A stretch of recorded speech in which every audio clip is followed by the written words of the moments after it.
어느 날 밤 나는 갑자기 깊은 잠에서 깨어났다.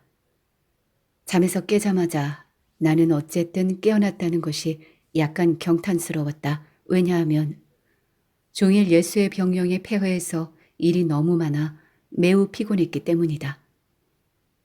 나는 몸을 다른 쪽으로 돌려서 잠을 청하려고 했다. 그런데 그때 비명이 들려와 잠이 완전히 달아나 버렸다. 그것은 공포에 질린 비명이었다. 그 소리를 듣는 순간 나는 침대에서 일어나 앉았다. 우선 나는 상황을 파악하려고 했다. 밤에 자주 그렇듯이 문이 어디 있는지, 창문이 어느 쪽에 있는지 알 수가 없었다. 마침내 나는 내가 특이하게도 머리를 북쪽에 두고 잠을 잔다는 것을 생각해냈다. 오른쪽으로는 문이 있고 왼쪽으로는 창문이 있었다. 침대 위 내 오른쪽에는 사랑스러운 아내가 평온하게 아이처럼 잠을 자고 있었다. 긴장하여 귀를 기울이고 있다가 나는 다시 침대에 등을 대고 누워서 내가 꿈을 꾼 것이라고 확신했다. 하지만 이상할 정도로 그 꿈은 강렬하게 뇌리에 박힌 것 같았다. 꿈속에서 들었던 비명이 그렇게 명확하게 내 의식의 어둠 속으로 침투해 올 정도였으니 2시간 후에야 나는 비로소 다시 잠이 들었다. 지난밤 꿈에 대해 끊임없이 생각하려고 했지만 낮에 고되게 일을 해야 했기 때문에 그럴 수가 없었다. 예수의 병영의 잔해 사이를 돌아다니면서 나는 해체 작업을 지시하고 감시해야 했다. 태양은 잔인할 정도로 내리쬐었고 부서진 건물의 먼지는 나를 뒤덮었으며 폐까지 들어왔다. 매일 그랬던 것처럼 11시 정각에 주 문서실장인 홀츠보크 박사가 나에게 와서 작업이 얼마나 진척되었는지를 물었다. 그는 이상하게도 옛날 건물의 해체 작업에 관심이 있었다. 특히 건물의 가장 오래된 부분이 거의 그 도시의 설립 시기까지 거슬러 올라가는 건물들, 주의 역사를 연구 대상으로 삼았기 때문에 그는 이런 수도의 단체 건물을 해체하는 작업에서 많은 것을 얻으리라고 기대했다. 우리는 커다란 뜰에 서서 일꾼들이 본관 교체 2층을 옮기는 것을 보고 있었다. 그가 말했다. 우리가 이 건물의 토대에 도달하게 되면 특이한 것들을 더 많이 발견하게 될 것이 확실합니다. 물리적인 중력과 관계 있는 힘이 과거의 유물에 영향을 미칩니다. 그 힘이 유물들을 파괴시키죠. 풍부한 역사를 가진 이런 건물이 얼마나 매력적인지 말로 표현할 수 없을 정도입니다. 우선 상인의 저택, 그 다음에 수녀원, 그리고 예수의 성벽, 마지막으로 예수의 병영. 이 건물은 오래된 요새로 둘러싸인 도시의 비교적 큰 지역에 세워져 있으며 모든 사건과 관련이 있는 것 같습니다. 그리고 삶의 모든 현상을 흡수해서 그 흔적을 남기는 것처럼 보입니다. 이런 태적물, 시대가 이어짐을 의미하는 이런 지층을 기반으로 삼아 우리는 역사의 지지락을 제시할 수 있을 겁니다. 우리는 또한 이런 오래된 성벽에서 더욱 기이한 물건들을 발견하게 되리라고 믿습니다. 오래된 동전이든 단지, 석회를 바른 프로스코아뿐 아니라 모험과 숙명의 흔적들을 발견할 수 있을 겁니다. 열정적인 고고학자는 그렇게 말했다. 우리 맞은편에서는 석공들이 단단한 성벽에서 작업을 하고 있었다. 저쪽 위로 구부러진 길이 드러났다. 나는 삶의 일부를 이처럼 부담스러운 회색 아치형 지붕 아래에서 보냈던 상인과 수녀, 그리고 예수 외의 특징들을 상상하지 않을 수 없었다. 홀츠보크 박사가 자기 생각을 계속 읊어대는 동안 나는 낭만적인 유혹을 뿌리치지 못하고 밤에 그 폐허를 방문해 보기로 결심했다. 나는 무시무시한 것의 매력에 빠져보고 그 지역의 요령들과 친해지고 싶었다. 그날 밤에도 나는 전날 밤 그랬듯이 잠에서 깨었다. 그리고 이어서 그 끔찍한 비명을 들었다. 나는 이미 그 비명을 들을 각오를 하고 있었으며 어디서 그 비명이 들리는지 정확하게 확인하려고 애를 썼다. 그러나 결정적인 순간에 설명할 수 없는 공포가 나를 사로잡았다. 그래서 나는 정말 그것이 우리 집안에서 난 것인지 아니면 거리에서 들려온 것인지 정확하게 알 수가 없었다. 잠시 후 거리에서 사람들이 마구 달리는 발자국 소리가 들리는 것 같았다. 아침까지 나는 비몽사몽 상태로 불안하게 누워 있으면서 이 수수께끼 같은 비명에 몰두했다. 아침 식사를 하면서 아내에게 이 일에 대해 이야기했다. 그녀는 처음에는 웃더니 잠시 후 걱정스러운 듯 말했다. 당신이 옛날 예수의 병령 작업에 참여하고 난 뒤부터 신경이 날카로워진 것 같아요. 동료들에게 당신이 하던 일을 맡기고 휴가를 가요. 당신은 너무 지쳤어요. 이 일을 하느라 당신 건강을 해치고 있어요. 그러나 나는 그런 것은 신경 쓰고 싶지 않았다. 이미 나는 이런 오래된 건물의 폐허 속에 있는 무덤, 그 고고학자가 그렇게 기대했던 물건들을 탐색하는 일에 열정을 바쳐야 한다고 생각하고 있었기 때문이다. 내가 밤에 깰 때면 그녀를 깨우겠다고 약속하는 것으로 아내는 만족해야 했다. 이날 밤에도 나는 다시 잠에서 깼다. 두려운 마음이 들어 서둘러서 아내를 흔들어 깨웠다. 그리고 우리는 침대 위에 나란히 앉았다. 그때 벌써 비명이 들렸다. 그것도 아주 날카롭고 아주 정확하게 거리에서 들려왔다. 들려. 지금! 그러나 아내는 불을 켜서 내 얼굴을 비추었다.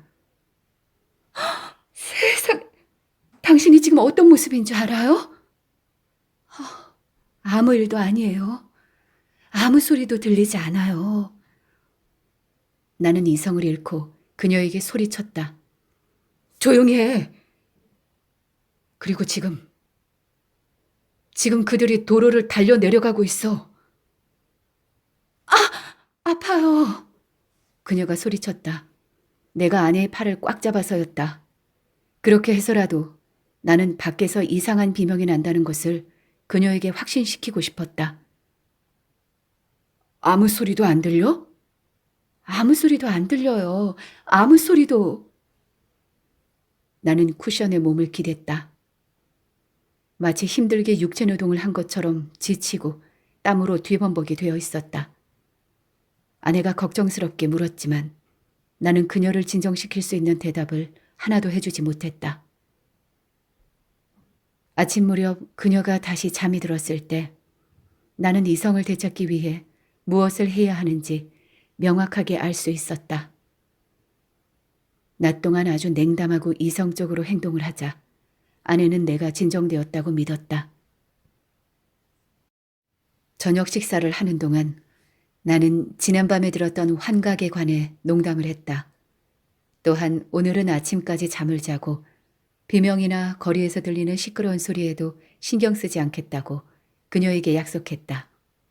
심지어 나는 특별히 내가 책임진 작업을 끝내고 나면 바로 좀 긴 휴가를 신청해 보겠다고 약속까지 했다. 그러나 숨소리를 듣고 아내가 잠이 든 것을 확인하자마자 나는 일어나서 다시 옷을 입었다. 어떤 어리석은 생각도 하지 않았으면 했기 때문에 나는 칸트의 순수 이성 비판에 나오는 엄격하고 논리적인 일련의 사고를 탐독했다. 그러나 자정 무렵이 되었을 때 불안이 나를 엄습했다. 불안해서 계속 책에 집중할 수 없었으며 그 책의 강력한 마력에 사로잡힐 수도 없었다. 더 강한 어떤 것 때문에 나는 그 책으로부터 멀리 떨어졌다. 나는 소리 없이 일어나 집 앞으로 나갔다. 점점 더 떨리는 가운데 시간이 다가왔음을 감지했다. 집 현관의 벽감에서 기다리면서 나는 최대한 용기를 내야 했다. 그리고 그 원인을 빨리 밝혀냄으로써 밤에 고통받는 걸 끝내자고 결심했다. 20발자국쯤 떨어진 곳에서 가스등이 타고 있었다. 그 등은 꽤 밝아서 집 앞 도로 일부를 환하게 비추었다. 틀림없이 술을 너무 많이 마신 것 같은 젊은 남자가 건너편 집들을 지나쳐 맞은편 집까지 왔다. 그는 거기서 멈춰 서더니 몇 번 실패한 끝에 마침내 문을 열었다. 나는 그가 복도와 계단 입구를 거쳐 집으로 들어가는 소리를 들을 수 있었다. 잠시 후 다시 모든 것이 조용해졌다. 그런데 갑자기 비명이 들려왔다. 나는 검은 그림자 속으로 비틀거리며 물러섰다. 그리고 초인종을 잡았다. 초인종의 금속 부분에서 차가운 느낌이 정확히 손으로 전해졌다. 절망감과 공포에 사로잡혀 나는 도망치려 했다. 집 문을 잠그지 않았는데도 그 순간 나는 문을 열 수가 없었다. 그때 다시 거리에서 많은 사람들이 급하게 달려가는 발자국 소리가 들렸다.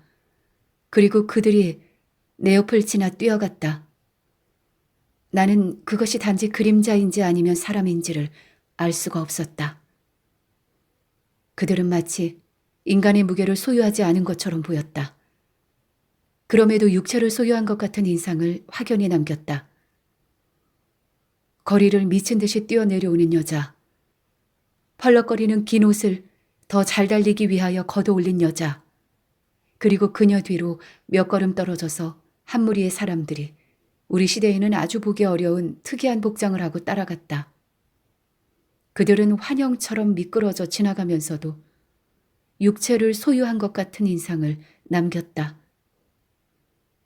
어떤 광기가 나를 사로잡고 있으며 그들 뒤를 쫓아나가게끔 나를 몰아가는지 알 수가 없었다. 그것은 아마도 전쟁의 광기와 비슷할 것이다. 두려움보다 더 강하며 군인이 적의 불 속으로 몸을 던질 수 있게 하는 광기. 나는 그때처럼 그렇게 뛰어본 적이 없다. 사실 뛰는 게 아니라 미끄러지거나 헤매는 것이었다. 그야말로 오로지 꿈속에서나 있을 법한 일이었다. 그리고 나는 계속 내 앞에서 일어나는 추격 장면을 지켜보았다. 여자가 앞서가고 남자들이 무리지어 쫓아갔다. 벌써 내가 상당히 오래 달린 것 같다는 생각이 들었다. 그렇지만 나는 전혀 지치지 않았다. 그런데 갑자기 여자가 사라졌다. 여자를 추적하는 사람들이 이리저리 헤매는 것이 보였다. 그러고 나서는 모든 것이 밤의 그림자 속으로 사라져 버린 것 같았다. 놀랍게도 나는 예수의 병령의 폐허를 둘러싸고 있는 횡목 울타리 앞에 서 있었다. 입구에는 관계자 외 출입 금지라는 글이 적힌 칠판이 붙어 있었다. 나는 문을 열고 그 안으로 들어갔다. 거기에는 보초가 서 있었다. 내가 갑자기 그 앞에 나타나자 그는 입구 근처 아주 가까이 있는 횡목 울타리에 기대어 인사를 했다. 내가 갑자기 나타났음에도 불구하고 자신이 보초를 잘 서고 있다는 사실에 자부심을 느끼며 그는 막 보고를 하려고 했다. 그러나 나는 그의 말을 막고서 이렇게 물었다. 여자를 보지 못했나? 방금 여기서. 긴 회색 옷을 걷어 올린 채 이리로 달려왔는데. 아무것도 못 보았는데요, 견축사님. 아무것도요. 그럼 빌어먹을. 그녀가 공중으로 분해됐단 말인가? 마지막에 혹시 잠을 잔 건 아니지? 눈을 뜨고 잠을 자지 않았느냐 말이야. 내가 의심해서 보초는 아주 기분이 나쁜 것 같았다.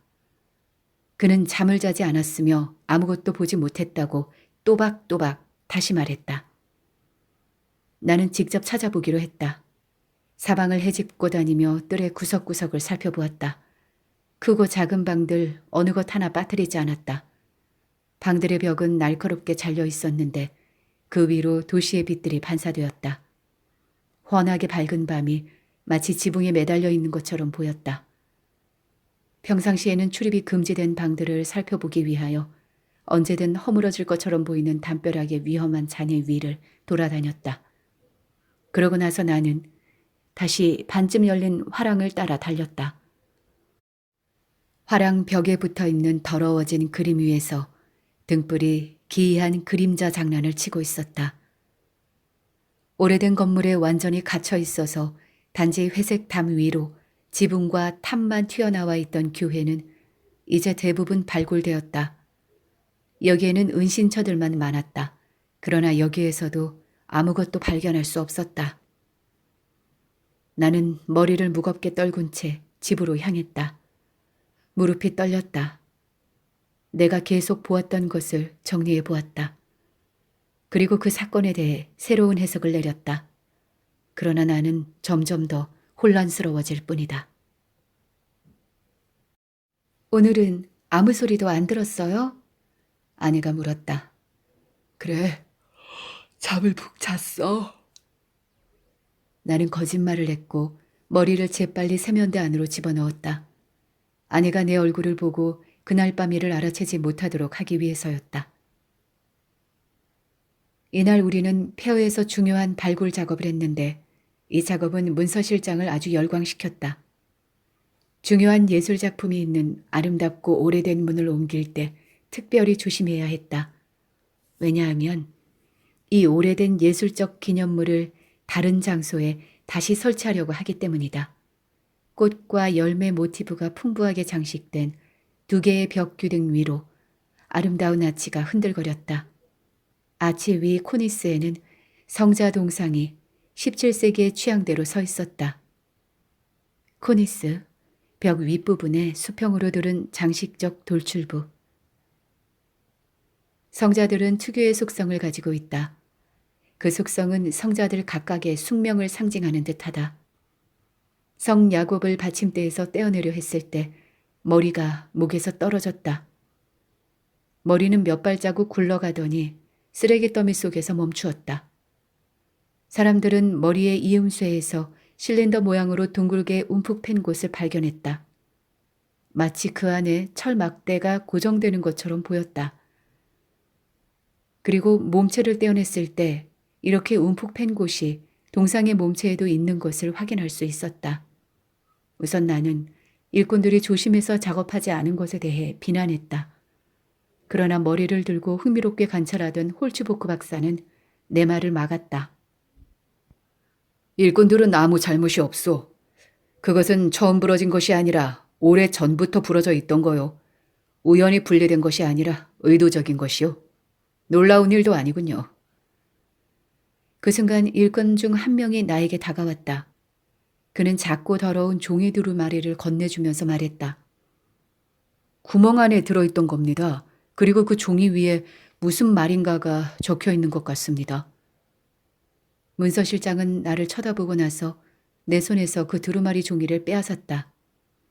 그는 아주 조심스럽게 그것을 펴려고 했으며 마침내 내 건축 사무실의 제도 책상 위에 그것을 펼쳐놓고 압정으로 고정할 수 있었다.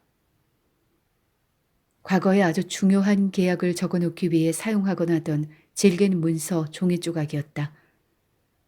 붉은색과 검은색 선이 뒤섞인 것처럼 보이는 데서 무엇인가를 제대로 알아내려고 했지만 아무것도 찾아내지 못했다. 그것은 마치 설계도처럼 보였다. 그 의미를 알아내기 위하여 건축사로서 내가 알고 있는 것을 모두 동원했지만 결국 포기할 수밖에 없었다. 그러나 홀츠보크 박사는 자신이 그 종이에 써 있는 것을 해독하기로 결정했다고 선언했다. 그리고 그가 그 발굴품을 가지고 가는 것을 허락해달라고 나에게 부탁했다. 휴일 저녁 전에 그는 돌아왔다. 그는 멀리서부터 나에게 손을 흔들었다. 아주 장엄하게 그는 손을 내 팔 위에 얹고 작은 연문을 통해 나를 교회로 데리고 갔다. 거기로 가면 우리는 다른 사람들의 방해를 받지 않고 집중할 수 있었다. 깊이를 알 수 없는 자색과 에메랄드 빛의 심연 위에서 흰 돛을 단 보랏빛 배가 밤을 향해 나아가는 것처럼 보이는 경이로운 저녁 하늘은 그 색의 일부를 고독한 교회에 입혀주었다. 우리는 높이 걸린 바로크식 은촛대 사이에 서 있었다. 그 촛대는 붉은 빛을 띠고 있었다. 그리고 그 빛은 맞은편 벽에 그려진 성스런 아그네스의 얼굴에서 우울한 표정이 사라지게 하며 어두운 반사를 통해 유혹하는 듯한 관능적 표정이 나타나게 한다. 성자들의 동상, 설교단, 2층 합창대석 밑에 천사들. 마치 낮의 구속에서 벗어난 듯 바뀌었다.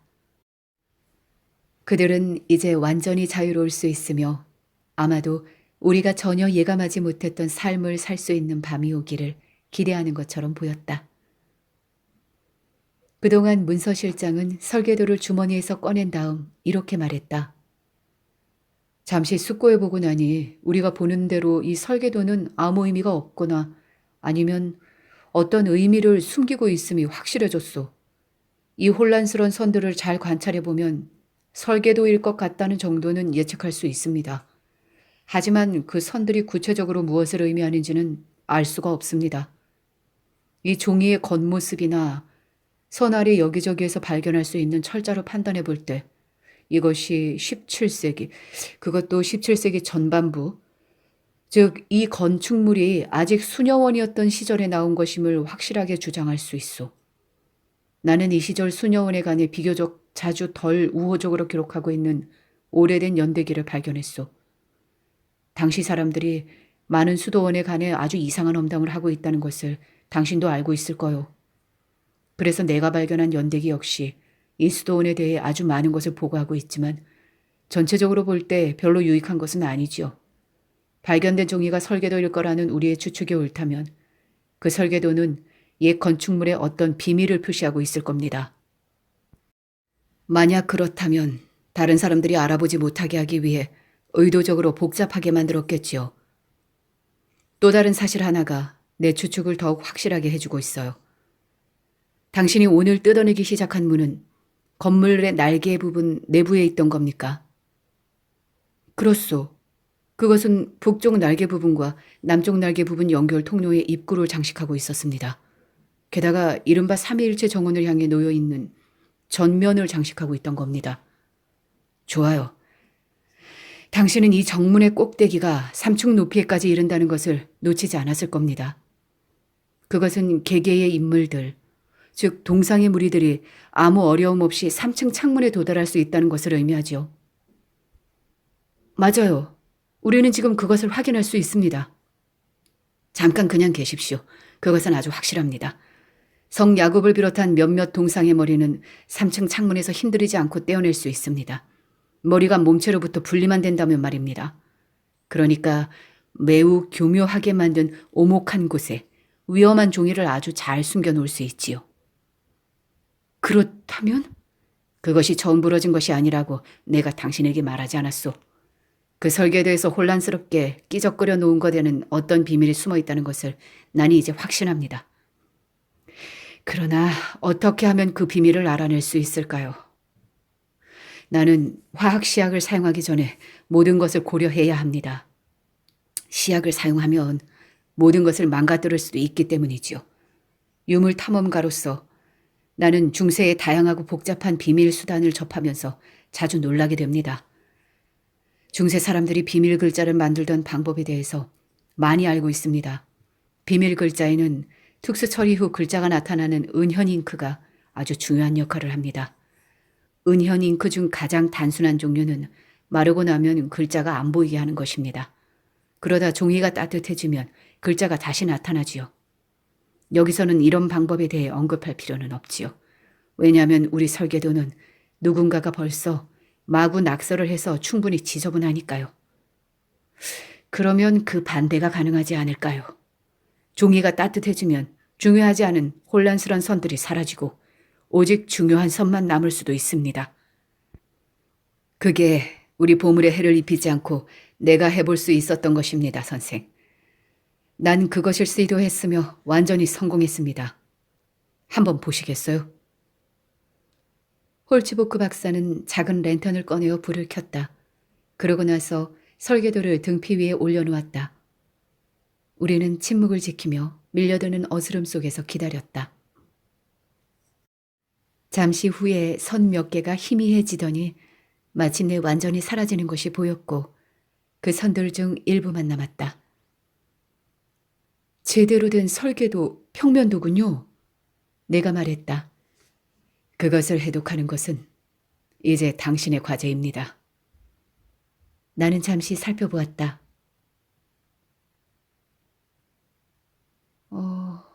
여기는 삼위일체 정원이고 여기는 회랑, 그리고 이것은 교회를 그린 거군요.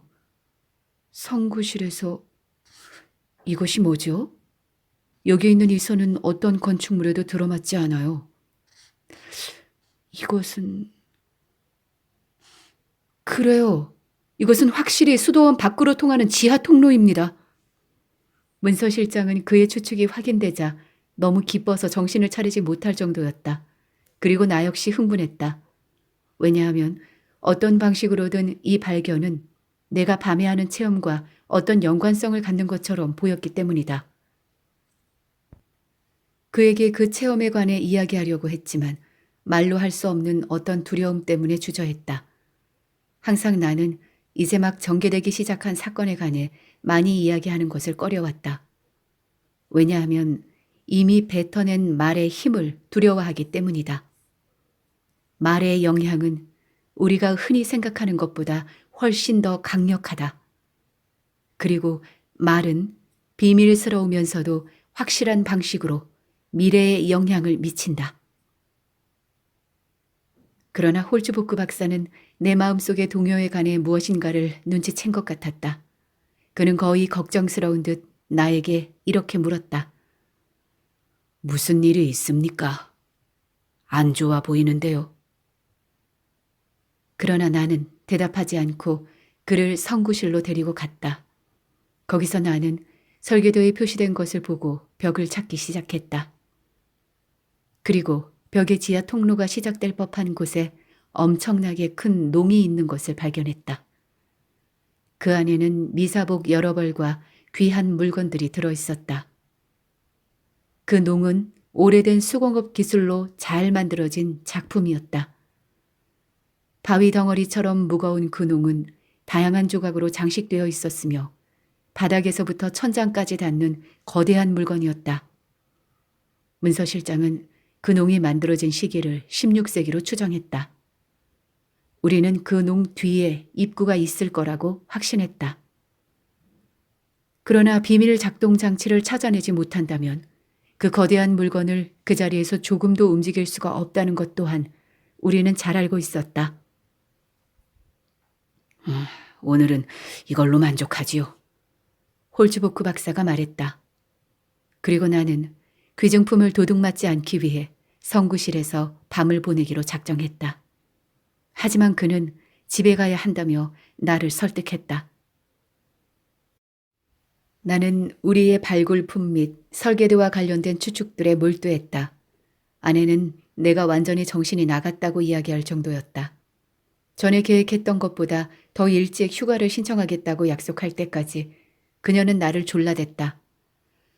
오늘 밤에는 절대 침대 밖으로 나가지 않겠다고 결심했음에도 불구하고 두려움과 호기심이 뒤섞인 특이한 감정에 빠져 나는 어두운 골목길에서 기다렸다. 12시 종이 쳤다. 곧이어 나는 끔찍한 비명을 들었다. 달리는 사람들의 소음이 더 가까워졌다. 그리고 추격단은 전날 밤과 마찬가지로 나를 지나쳐갔다. 나는 그 여자가 수녀복 같은 긴 옷을 입었으며 급하게 둘렀는지 옷이 가슴 위로 약간 벌어진 것을 정확하게 보았다. 잠깐이었지만 그녀는 얼굴을 나에게로 돌렸다. 창백하고 아름다운 얼굴이었으며 검은 눈은 기이한 빛을 내뿜었다. 나는 달리면서 그 추격 장면을 또 따라가지 않을 수 없었다. 그리고 그 무리는 폐허를 둘러싸고 있는 횡목 울타리 근처에서 다시 사라졌다. 나는 쫓기던 여자가 문을 열고 공사장으로 들어간 것을 정확하게 보았다고 생각했다. 오늘도 아무것도 못 보았소? 나는 보초에게 소리를 쳤다. 그 남자는 걱정스러운 듯 내 앞에서 약간 뒤로 물러서더니 아무것도 못 봤다고 말했다. 나는 그들이 이르러 들어온 것을 알고 있어. 당신은 틀림없이 어떤 여자를 보았을 거요. 보초는 여자는 물론이고 아무도 못 봤다고 주장했을 때 나는 그를 옆으로 밀치고 그들을 찾기 시작했다. 내가 왜 그 사건의 원인을 찾는 일에 그렇게 혈안이 되어 있는지는 생각지도 않았다. 나는 쓰레기 더미 위로 기어 올라가서 담의 잔해들을 모두 뒤졌으며 깊은 그림자 속에서 수녀복 같은 긴 옷을 입은 여자를 수백 번도 넘게 보았다고 착각했다. 한 번은 갑자기 몸을 돌렸다. 왜냐하면 숨소리가 들릴 정도로 그녀가 내 뒤에 바싹 붙어서 나를 쫓아오는 것 같았기 때문이다. 달빛을 받으며 나지막이 다가오는 듯한 느낌이었다. 오늘 저녁 아무 생각도 없이 나는 외투 주머니 안에 넣어두었던 열쇠로 교회 문을 열었다. 그 순간 나는 그녀가 절대 닫힌 교회 안으로 도망칠 수는 없다는 사실을 생각하지 못했다. 교회 안에 살아있는 생물이라고는 전혀 찾아볼 수 없다는 것을 확인하고 난 후 나는 성구실로 들어가 설계도를 꺼냈다. 달빛은 동으로 당초 무늬가 세공된 것처럼 보이는 낡은 농 위에서 초록색으로 맑게 빛났다. 아름다운 조각들은 황갈색 바탕에서 튀어나와 있었으며 나체 동자상은 불빛 속에서 마치 살아있는 듯 들떠 보였다. 낡은 농 위에서 내가 낮에는 주목하지 못했던 그림 하나가 눈에 띄었다. 그것은 유황과 촛불에 바랜 오래된 그림이었다. 그 그림이 묘사하려고 했던 성녀의 얼굴만이 수백 년의 그림자 뒤에서 두드러져 보였다. 그것은 어느 성녀의 얼굴인가? 아니면 이성에서 언젠가 살았던 어느 여자의 초상화인가? 그 그림은 성녀의 그림보다 더 생생했고 그림 속 얼굴은 인간 같아 보였다. 그리고 지금 초록색 달빛을 받은 그 얼굴은 언젠가 한번 본 것 같다는 느낌이 들었다. 불꽃을 내뿜는 듯한 검은 눈에서 내 눈으로 불이 옮겨 붙을 것 같았다. 나는 설명할 수 없는 공포 때문에 몸을 떨었다. 그리고 갑자기 두려워졌다. 우리에게 불현듯 엄습하는 이런 생각들이 우리가 마음속에 품고 있던 게 아닌 것 같은 느낌. 어쨌든 외부에서 온 것 같은 느낌. 낯선 사람의 생각처럼 우리에게 전달되는 것 같은 느낌이 들 때가 있다. 이런 느낌은 너무나 강했다. 마치 누군가 내 옆에서 그 생각을 말하는 듯 했다. 누군가 나에게 경고하려는 것처럼 속삭이는 여자의 목소리로 경고했다. 그렇다. 경고였다. 이런 낯선 생각의 의미는 경고이다. 설계도에 그려져 있는 입구를 발견하면 안 된다고 누군가가 나에게 속삭이는 것 같았다. 그 생각을 떨쳐버리고 나는 유향으로 가득 찬 침묵과 기이한 정적 속에서 왜 그 통로가 생겼는지를 파악하려고 했다.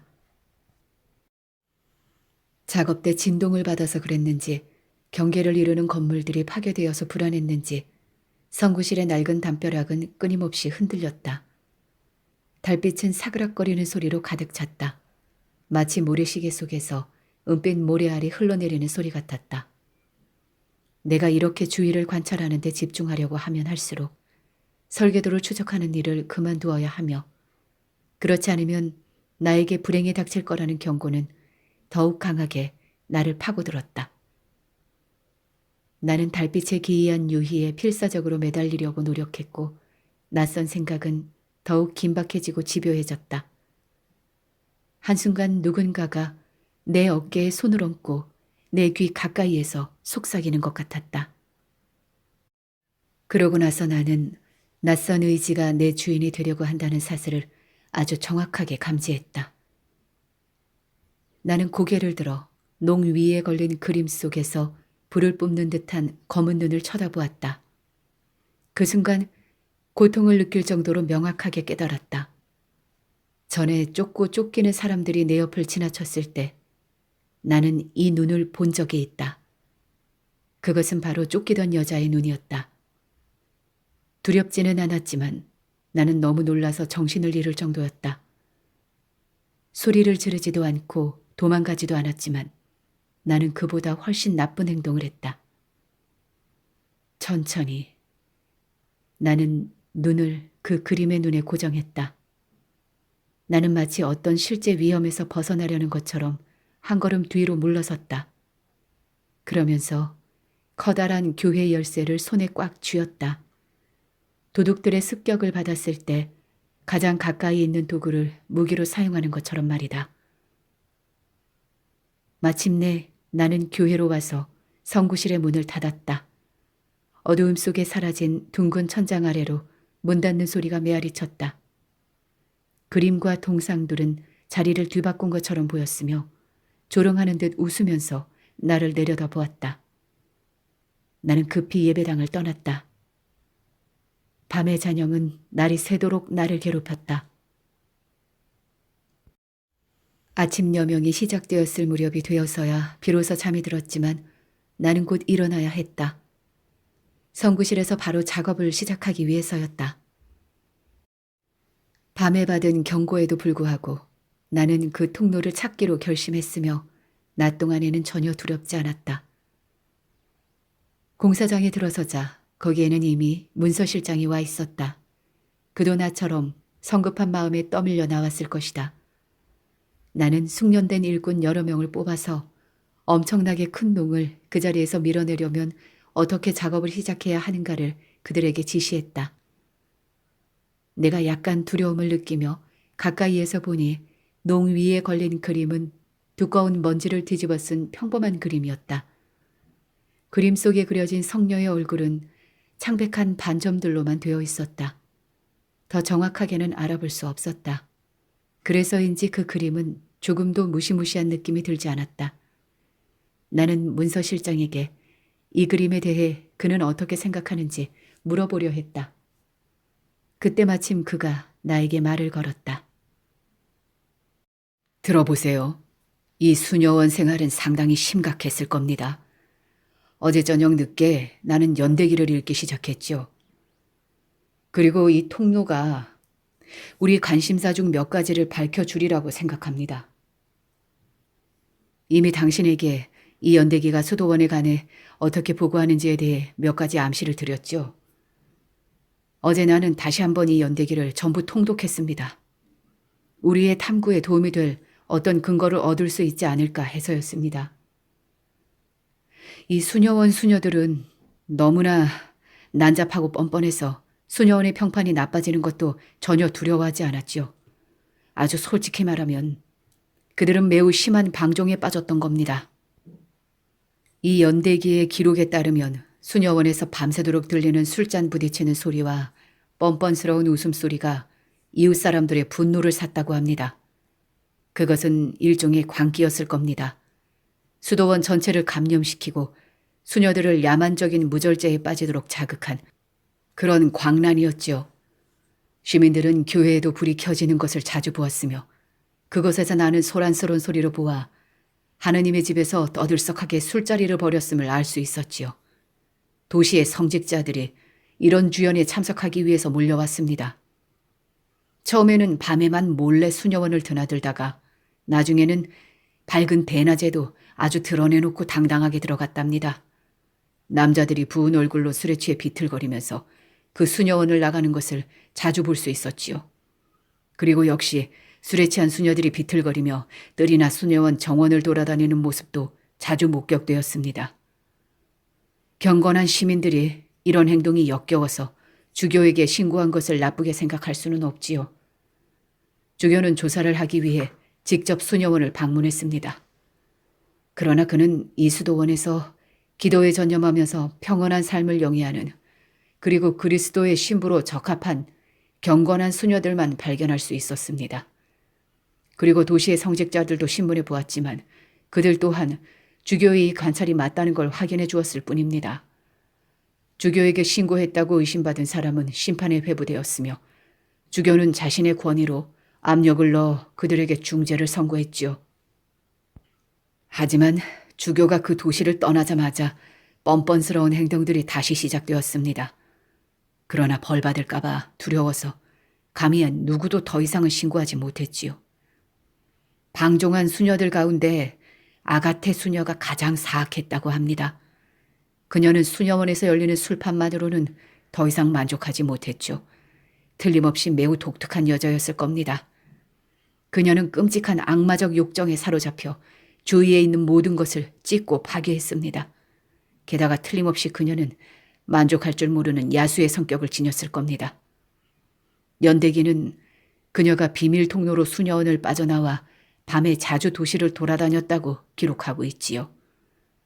그녀는 사창가와 시 외곽의 하급 술집에서 손님으로 드나들었으며 깡패, 도박꾼, 술주정꾼들과 어울렸습니다. 마치 그녀가 그런 부류에 속하는 것처럼 말입니다. 그러나 그녀는 그 지방의 아주 고귀한 귀족 가문 출신이었다고 합니다. 여러 세대를 거치면서 조심스럽게 숨겨져 온 그녀 가문의 모든 짐이 그녀에게서 적대적인 현상으로 나타났던 겁니다. 마음에 드는 젊은 남자가 있으면 그녀는 그를 사로잡아 더 이상 자유롭게 놓아주지 않았습니다. 마치 술의 신 바커스를 섬기는 무당처럼 그녀는 사납고 거칠게 남자들을 자신에게로 끌어당겼습니다. 곧 도시 전체가 그녀를 알게 되었고 그녀는 마치 악몽이나 유령 같은 존재가 되었습니다. 사람들은 그녀를 그냥 사악한 수녀라고만 불렀지요. 그런데 매독이 도시 전체로 파고들었습니다. 아가테 역시 그 병에 걸렸지만 방종한 행동을 멈추지 않았지요. 그녀는 자신의 삶을 그렇게 지속했습니다. 전처럼 여전히 술집에서 춤을 추었고 사내들 사이에 앉아서 흡혈귀처럼 거리의 젊은 남자들을 습격했지요. 홀츠보크 박사가 갑자기 말을 중단했다. 무슨 일이 있습니까? 얼굴이 아주 안 좋아 보이는데요. 나는 괜찮다고 말하고 작업이 어떻게 진척됐는지를 확인해야겠으니 잠시 이야기를 중단해달라고 부탁했다. 엄청나게 큰 농 주위를 바닥을 모두 파헤쳤으며 벽에서 몰타르를 긁어냈다. 그러나 그 장을 뒤로 조금도 밀지 못했다. 현장 감독이 말했다. 제 생각으로는 이 농이 벽에 고정되어 있는 것 같습니다. 그럴 수도 있었다. 그러나 그렇다면 성구실을 지었을 당시 그 농을 벽에 고정했어야 했다. 그렇다면 우리의 설계도는 속임수이거나 아니면 우리는 서로를 쳐다보았다. 그리고 문서실장은 나와 똑같은 생각을 말했다. 통로는 이 농 안을 지나갑니다. 나는 화가 났다. 다시 지체되는 것과 방해물이 너무 많은 것에 분노하면서 이성을 잃었다. 어디를 지나는지 어떻게 알아낼 수 있을까요? 우리는 장 전체를 조각조각 부숴야 했지만 그것이 교회 재산이기 때문에 그렇게 할 수는 없었다. 어떻게 해야 하지요? 문서실장 역시 나처럼 참을성이 없었다. 홀츠부크 박사가 생각에 잠겨 있는 동안 나는 농 전체를 뒤져보았다. 튀어나와 있는 장식들을 모두 눌러보고 닫혀있지 않은 서랍들을 모두 꺼냈다. 숨겨진 문과의 어떤 기이한 상관관계를 생각하면서 닫힐 수 있는 모든 공간을 측정해 보았다. 문서실장이 말했다. 더 이상 고생하지 마십시오. 호기심 많은 사람들조차도 몇 세대 동안 이 농의 비밀을 알아내지 못했습니다. 이 농은 우리에게도 쉽게 그 비밀을 드러내지 않을 겁니다. 우리는 그 비밀을 문서 보관실에서 찾아야만 합니다. 아마 나는 더 이상 듣지 않았다. 눈으로 농의 높이를 재고 있을 때 내 시선이 농 위에 걸려있는 그림에 가서 멈추었다. 그리고 문득 이 그림이 틀림없이 비밀의 열쇠를 제공해 줄 거라는 생각이 들었다. 나는 사다리를 가져오라고 명령한 다음 사다리를 타고 장에 올라갔다. 이런 나의 행동을 보고 문서실장은 무척 놀랐다. 그림 속의 창백한 얼굴에 아주 가까이 다가가 눈과 눈이 마주치자 그날 밤의 전율이 다시 나를 엄습하려고 했다. 그러나 나는 어쩔 수 없이 그 초상화를 검사해야 했다. 두꺼운 먼지 때문에 아주 가까이 들여다보는데도 잘 보이지가 않았다. 그림에 그려진 사람이 수녀복 같은 긴 옷을 입고 있었으며 머리띠나 머리수건을 쓰지 않고 머리카락으로 머리를 두른 것만 보였다. 그런데 이 머리카락이 아주 기이했다. 메두사의 머리를 그리려 한 것처럼 뱀이 또아리를 튼 것 같았다. 그러나 그림의 상태가 너무 안 좋았기에 확실하게 판단할 수가 없었다. 그녀는 보석에 달린 목걸이를 하고 있었다. 수녀들이 보통 하는 십자가가 아니라 일종의 브로치로 단순한 장식이었다. 그것은 마치 다격형 안에 들어있는 백합처럼 보였다. 이런 장식을 아래장에서도 본 것 같았다. 어떤 때에는 육각형 안에, 어떤 때에는 마른 목골 안에, 어떤 때는 여기서처럼 오각형 안에 백합이 들어있었다. 내가 사다리를 내려오면서 말했다. 박사님, 수수께끼의 흔적을 찾은 것 같은데요. 그 흔적을 저기 위에 걸린 그림에서 발견한 겁니까? 네, 오각형 안에 든 백합이 열쇠입니다. 찾아보지요. 똑같은 장식을 보았다고 아주 정확하게 기억하고 있었음에도 불구하고 그것을 농에서 바로 찾지 못하자 나는 매우 당황했다. 장롱의 부품들이 마치 안개 속에 쌓인 것처럼 부유역해 보였다. 그리고 지금 결정적인 이 순간에 뭐라 말할 수 없는, 설명할 수 없는 피곤함이 밀려들었다. 맞서보려 했지만 소용이 없었다. 동상에 걸린 사람들의 기분이 이럴 것 같았다. 그때 문서실장이 내 옆에서 소리를 질렀다. 여기 오각형 안에 백합이 있네요. 그런데 이건 뭐지요? 통로에 대한 모든 의심을 불식할 만큼 결정적인 것을 발견하기라도 한 것처럼 갑자기 나는 활력을 되찾아서 백합 장식을 조사해 보았다. 일꾼들은 호기심 가득한 눈으로 우리를 둘러싸고 있었다. 마치 나무가 내 손에 굴복하는 것 같은 느낌이었다. 나는 있는 힘을 다해 눌렀다. 그러자 낡은 장에서 삐거덕 소리가 났는데 아주 깊은 내면에서 나오는 신음소리 같았다. 그리곤 좁은 틈이 생기며 장이 위에서부터 아래까지 갈라졌다. 우리는 어깨로 밀었지만 수백 년 동안 사용하지 않은 녹슨 경첩은 말을 잘 듣지 않았다. 덜커덩 소리를 내며 문이 열렸다. 모두 이 의미심장한 비밀 작동 장치를 보며 경탄했다. 외형상으로도 장의 이 부분은 횡구조를 따랐다. 백합을 누르면 겉으로 분리되는 것처럼 보였던 칸들이 결합해서 하나의 문이 되었다. 그리고 이 문이 열리는 폭만큼의 장의 칸들이 양쪽으로 밀려났다. 그리고 우리는 그 장의 뒷벽 앞에 서 있었다. 이 문을 열기 위해 눌러야 할 단추를 찾는 것은 그렇게 어렵지 않았다. 통로의 어두운 입구가 그 뒤에 자리 잡고 있었다. 나는 들어가 보려 했지만 문서실장이 나를 말렸다. 참으세요. 우리는 먼저 저곳의 공기를 검사해 보아야 합니다. 숨쉬기에 적합한지를 말입니다. 그는 촛불 하나를 막대기에 묶어 불을 붙였다. 그러고는 입구에 넣어 보았다. 초는 거친 불꽃을 일으키며 타올랐고 녹은 촛농이 커다란 방울을 이루며 어둠 속으로 떨어졌다. 우리는 그 통로로 들어섰다. 몇 계단 내려가다 곧바로 간 다음 다시 몇 계단 아래로 내려가다 곧바로 갔다. 우리는 지금 사악한 수녀가 사용한 비밀 통로 안에 있는 겁니다. 문서실장이 속삭였다. 그는 내가 자기가 말한 것을 알고 있다고 생각하는 것 같았다. 공기가 비교적 신선함에도 불구하고 숨이 가빠왔다. 마란드 요셉. 갑자기 촛불을 가지고 앞서가던 일꾼이 멈춰 섰다. 벽은 여기서 어둠 뒤로 밀려났으며 통로는 일종의 지하 납골실로 변했다. 납골실 중간에 있는 나무 받침대 위에 나무관 4개가 놓여 있었다.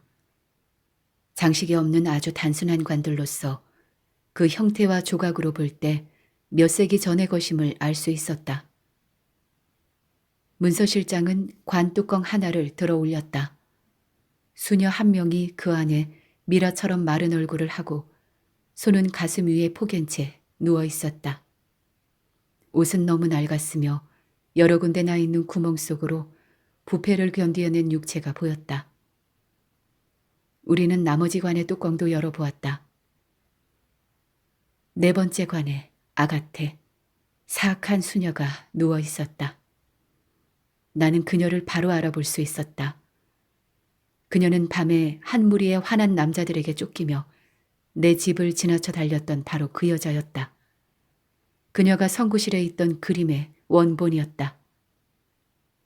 그때 문서실장이 내 옆에서 말했다. 여기 이 시체 중에 아가테 수녀, 즉 사악한 수녀의 시체도 있을 거라는 것을 아셨지요? 압니다. 여기 이곳입니다. 그녀를 알아볼 수 있습니다. 그녀가 다른 시체들보다 얼마나 상태가 좋아 보입니까? 다른 것은 정말 시체이지만 이것은... 홀츠부크 박사는 내 손을 잡고 말했다. 우리는 다시 이 통로에서 나가야 합니다. 지하 공기는 위험할 수 있으니까요. 앞으로 갑시다. 더 이상 앞으로 나아갈 수가 없었다. 30걸음 걷고 나서 우리는 멈춰야 했다. 왜냐하면 천장의 일부가 무너져서 입구를 막았기 때문이다. 내 계산에 의하면 우리는 도로 밑에 있는 것이고 천장은 얼마 전에 무너진 것이다. 아마도 낡은 건물의 잔해를 실어 나르는 트럭이 짐을 잔뜩 싣고 지나갔기 때문일 것이다. 다른 부분이 이어서 붕괴할 수도 있었기 때문에 나는 당장 도로에서부터 수직 통로를 뚫으라고 명령했다. 모든 것을 정확하게 검사하고 불행한 경우를 방지할 수 있는 모든 대책을 강구하기 위해서였다. 우리는 지하 납골실을 통과해 성구실로 돌아왔다. 지나치면서 나는 내 관찰이 옳았다는 것을 확신했다. 그녀는 정말 다른 세 명과 달라 보였다. 마치 살아있는 것 같았다. 그녀의 피부는 아직 팽팽했고 혈색의 흔적이 남아있었으며 매끈한 이마에서는 빛이 났다. 그녀는 여전히 아름다웠으며 촛불 빛을 받은 그녀의 눈은 속눈썹 밑에서 깜빡거리는 것 같았다. 그리고 그녀는 그 교활한 눈으로 우리의 행동을 남몰래 추적하는 것 같았다. 성구실에 도착하자마자 나는 주저앉았다. 숨이 가빴으며 다리가 떨렸다. 문서실장이 말했다. 당신에게 설명해야겠군요. 내가 어떻게 해서 거기 지하에 있는 미라 가운데 하나가 아가테 수녀라는 주장을 하게 됐는지 말입니다. 연대기는 그녀에 대한 이야기를 계속하면서 이렇게 설명하고 있습니다. 아가테로부터 비롯된 전염병이 퍼져서 마침내 시민들의 엄청난 분노가 폭발했습니다. 사람들은 아가테 수녀를 감시하고 그녀를 죽이려 했습니다. 그러나 위험한 상황이 닥치자 그녀는 오히려 모험을 하고 싶다는 생각이 더욱 간절해졌던 것 같습니다. 그녀는 전보다 더욱 미친 듯이 행동했지요. 그런 그녀가 자신을 보호해주는 사람들을 찾을 수 있었다는 건 참 기이한 일이지요. 그들은 그녀를 사랑했던 젊은이들이었습니다. 그들은 자신들이 나중에 그녀의 손에 독살될 거라는 걸 알고 있었는데도 보호자로 나선 것입니다. 아까 제가 그녀는 틀림없이 끔찍한 여자였을 거라고 말한 바 있지요. 육체를 지배하는 그녀의 힘은 그처럼 막강했습니다. 어느 날 무장을 한 사람들이 수녀원 앞으로 가서 아가테 수녀를 내놓으라고 했습니다. 민중의 분노는 극에 달했고 사악한 수녀를 넘겨주지 않으면 수녀원을 공격해서 불을 지르겠다고 위협했습니다. 그때 수녀 원장은 폭도들과 타협하지 않을 수 없음을 알게 되었죠. 그녀는 아가테를 벌주기로 하고 유예기간 3일을 요구했습니다. 무모하게 돌진한 사람들 중에서 좀 이성적인 사람들을 설득해서 이런 요구를 관철할 수 있었지요. 사흘이 지나고 나서 사람들은 다시 수녀원으로 몰려갔지만 수녀원장으로부터 아가테 수녀가 갑자기 병이 들어 죽었다는 소식을 듣게 되었습니다. 연대기는 우연히 수녀원장을 도운 것인지 아니면 시민을 진정시키기 위해서 수녀 원장이 살인을 자행했는지 확실하게 밝히지 않고 있습니다. 하지만 시간이 지나면서 사람들은 전자보다는 후자에 더 많은 개연성을 부여하게 되었지요. 그러나 기대했던 대로 성난 사람들이 진정되진 않았습니다. 장례식이 거행되었고 관이 땅속에 묻혔으며 무덤 위에 사악한 수녀라는 이름이 적힌 비석이 세워졌지만 아가테 수녀가 아직 살아있다는 소문이 퍼져나갔습니다. 과거에도 사람들은 악명이 높거나 아니면 매우 사랑받았던 사람들의 죽음을 믿지 않았지요. 그런 일이 그녀에게도 일어난 겁니다. 사람들은 여기저기서 그 수녀를 보기를 원했고 젊은 남자들을 습격했다며 그녀의 악행을 보고했지요. 마침내 사람들은 수녀 원장이 위험을 피하기 위해서 희극을 연출했다고 확신하게 되었습니다. 게다가 아가테 수녀가 죽었다고 믿었던 사람들도 용감하고 경영한 시민들의 육체 옆에 그녀의 시체를 묻는다는 것이 성스러운 공동묘지를 모독하는 일이라고 생각했습니다. 신자들과 의심 많은 사람들이 합심해서 무덤을 열어야 한다고 주장했습니다. 아가테 수녀가 거기 묻혀 있는 것을 확인하기 위해서 말입니다. 끔찍한 중호가 이 여자를 쫓고 있었던 거지요. 분노하는 사람들의 생각을 들은 수도원 사람들은 밤에 무덤에서 시체를 수도원으로 도로 가져갔습니다. 연대기는 무덤에 비어있는 것을 발견한 시민들이 다시 수도원 앞으로 몰려간 그 이야기를 전체를 마치 진지한 반란이라도 되는 양 묘사하고 있습니다.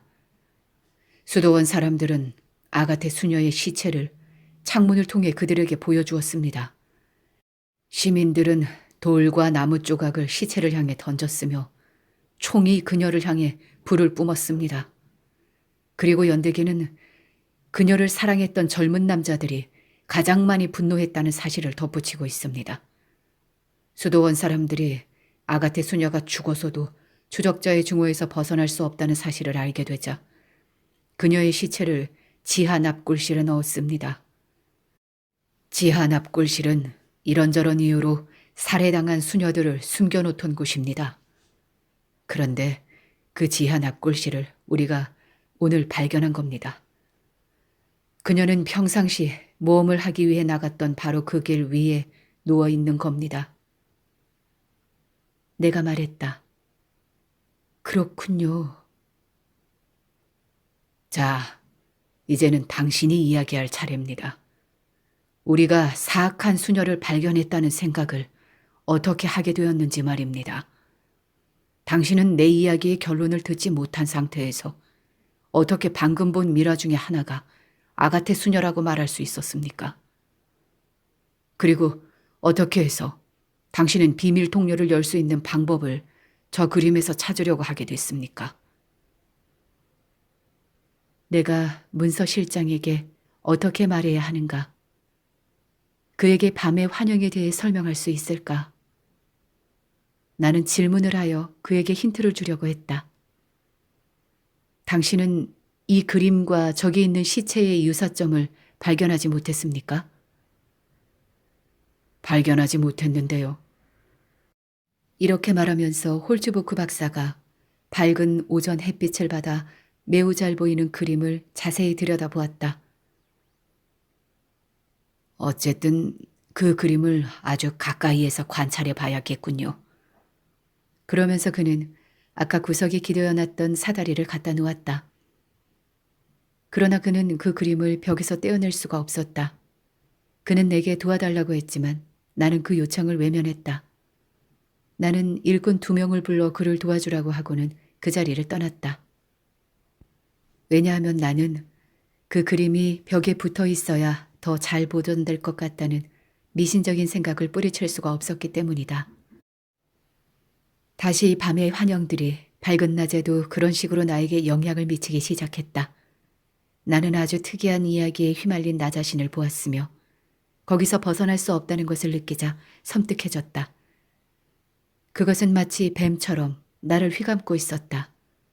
작업장의 먼지와 소음에서 벗어나 밝은 햇빛을 받자 나는 거리낌 없이 내일 아프다고 신고하고 휴가를 신청하기로 결정했다. 그러나 밤마다 봐오던 것도 휴가 전에 끝을 보고 싶었다. 어떻게든 결정을 내려야 한다고 확신했기 때문이다. 15분 후에 문서 실장이 일꾼 2명과 함께 와서 그 틀을 부수거나 아마포를 잘라내지 않는다면 그 그림을 절대 벽에서 떼어낼 수 없을 것이라고 말했다. 어깨를 으쓱하지 마십시오. 당신은 이런 주목할 만한 비밀스런 사건에 대해 연대기보다 더 잘 안다는 듯이 행동하고 있습니다. 당신은 이 모든 것에 대해 어떻게 생각하는지 내게 말해 주어야만 합니다. 우리의 발굴품에 대해 역사협회 잡지에 논문을 낼 생각이거든요. 그렇게 말하고 그는 가버렸다. 이날은 나에게 끝없이 길었다. 모든 시간이 지루했으며 느린 그림자처럼 회색 얼굴을 한 채 나를 느리게 지나쳐갔다. 저녁이 됐을 때 아내는 내가 흥분된 상태라는 것을 알아차렸다. 그리고 나는 내일만 되면 이 작업에서 벗어날 것이라고 약속한 다음에야 비로소 그녀를 겨우 진정시킬 수 있었다. 11시가 되었다. 아내 침대 옆 조그만 탁자 위에 불은 여전히 켜져 있었다. 그녀도 오늘만은 잠을 잘 수 없는 것처럼 보였다. 나는 내 계획이 실패할 수도 있다는 두려움에 정신을 잃을 정도였다. 마침내 12시가 되자 그녀는 다시 한번 내 위로 몸을 숙여 내가 자는지를 확인했다. 내가 자는 것처럼 행동하자 그녀는 한숨을 내쉬며 불을 껐고 2분 후 깊이 잠들었다. 내가 소리 없이 일어나 방을 떠나는 소리를 더 이상 듣지 못할 정도였다. 내가 문 앞에 도착했을 때 오래된 수도원 교회의 탑이 12시를 쳤다. 나는 비명을 들었고 그러고 나서 사람들이 달려가는 소리를 들었다. 그리고 지금 그 여자는 나를 지나쳐 뛰어갔다. 그것은 아가테였다. 이글이글 타는 듯한 무서운 눈이 나를 쳐다보았다. 그러고 나자 사람들, 쫓는 자들이 지나갔다. 나는 그 뒤를 따라 달렸다.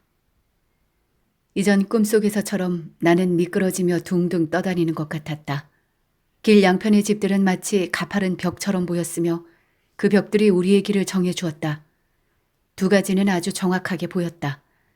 내 앞에 뛰어가는 추적자 무리들과 우리 위에 펼쳐진 밤하늘.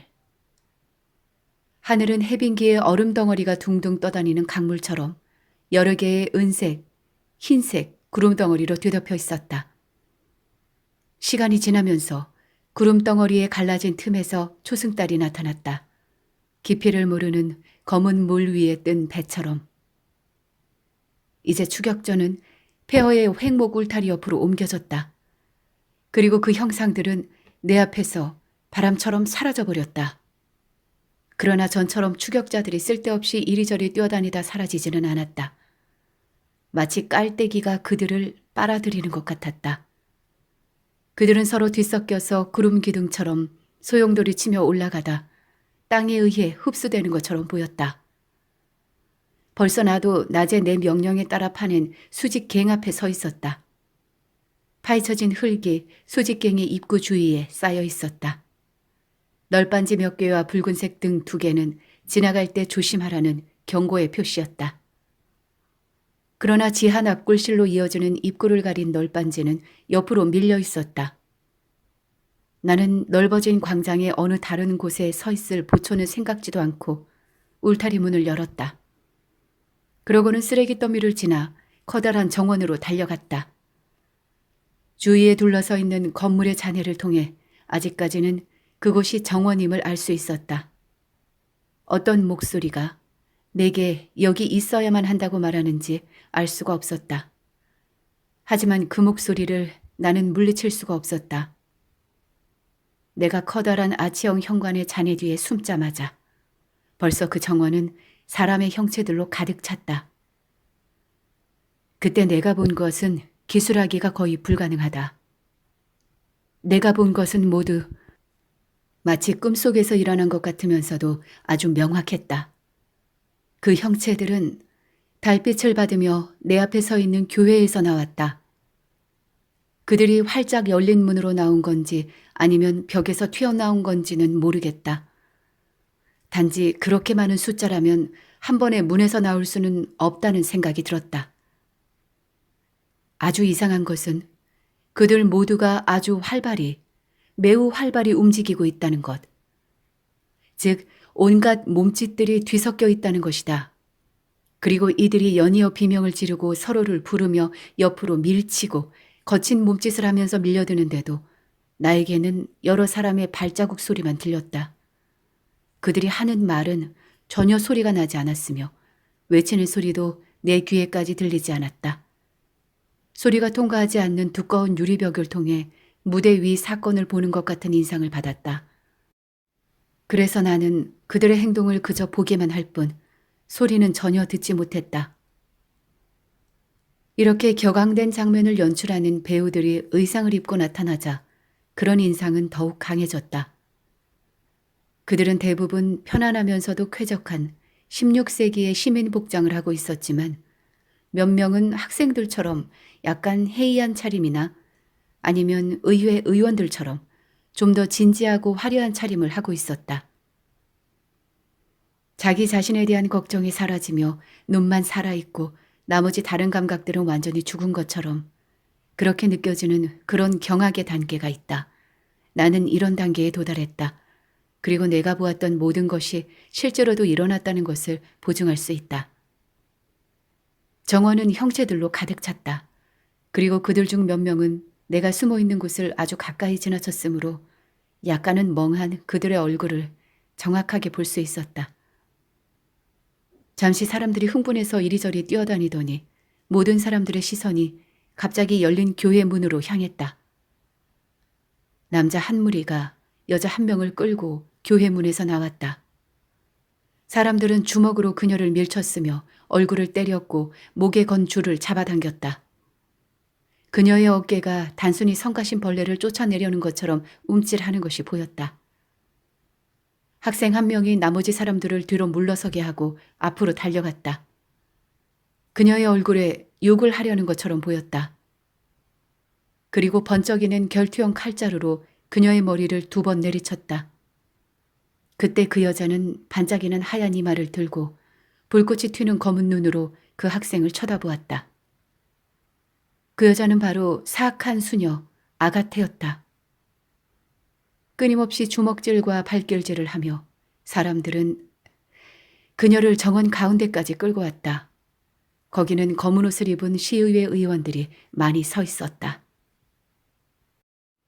창백하고 무서운 달빛을 받은 그녀의 형체가 일어나서 사람들 앞에 서 있는 것이 보였다.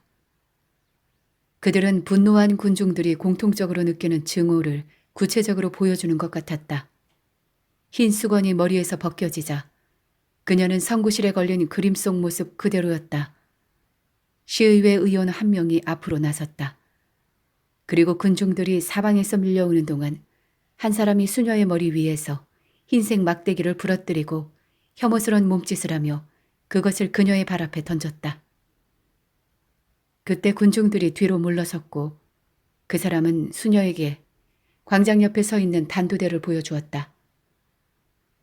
단두대에서 붉은 외투를 입은 남자가 일어났다. 나는 그 끔찍한 처형 장면을 아주 상세히 보았다.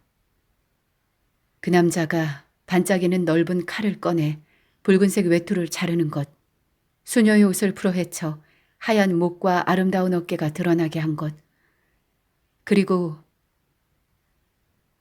그녀를 단두대 앞에 무릎 꿇게 한 것 등등을. 나는 거의 비명을 지를 뻔했다. 위협하는 듯한 그 검은 눈이 나를 쳐다보는 것처럼 멍하니 내가 숨어 있는 것을 쳐다보았기 때문이다. 그 검은 눈이 마지막 순간에 마침내 나에게서 멀어졌을 때에야 나는 비로소 안도의 한숨을 쉴 수 있었다. 이제 머리가 단두대 위에 놓였다. 단두대의 칼이 달빛 속에서 높이 솟아오르는 것이 보였다. 피가 분출하며 위로 솟구쳤다. 그러나 그 피는 바닥으로 떨어지지 않고 핏방울로 흩어지지도 않은 채 공중에서 멈췄다. 마치 머리가 단두대에서 떨어지는 동안 순간적으로 정지된 것처럼. 그리고 잘린 머리는 처형당하는 사람의 마지막 의지를 따르는 양 똑바로 내 쪽으로 굴러왔다. 사람들은 모자를 공중에 던지면서 엄청난 환호성을 질렀다. 소리는 전혀 듣지 못했지만 그들의 몸짓을 나는 정확히 보았다. 갑작스런 영감을 받은 것처럼 그들은 모두 시체 있는 곳으로 달려가서 그것을 치고 때리면서 이리저리 끌고 다녔다. 마치 그들의 분노가 아직 완전히 해소되지 않은 것처럼. 그동안 머리는 방향을 바꾸지도 않은 채 계속 내 쪽으로 굴러왔다. 그리고 마침내 내가 숨어 있는 곳 아주 가까이에서 멈추었다. 불꽃을 뿜는 듯한 검은 눈이 나를 쳐다보고 있었다. 그리고 그 끔찍한 장면이 계속되는 동안 그 입에서 나온 첫 번째 말을 들었다. 당신은 사악한 수녀를 기억해야 해. 그때 그 모든 것이 내 앞에서 사라졌다. 대중들의 소란, 머리, 단두대, 형리, 그리고 응고된 피의 붉은 흔적이 한순간 초록색 달빛 속에서 흐려졌다. 남아있는 것은 아무것도 없었다. 덧붙여 말하자면 다음날 아침 아가테 수녀의 육체가 무덤에서 끔찍한 상태로 발견되었다고 한다. 수녀의 시체는 찔리고 맞아서 일그러졌으며 사진은 모두 부러졌고 머리는 날카롭게 잘려서 몸에서 완전히 분리되었다.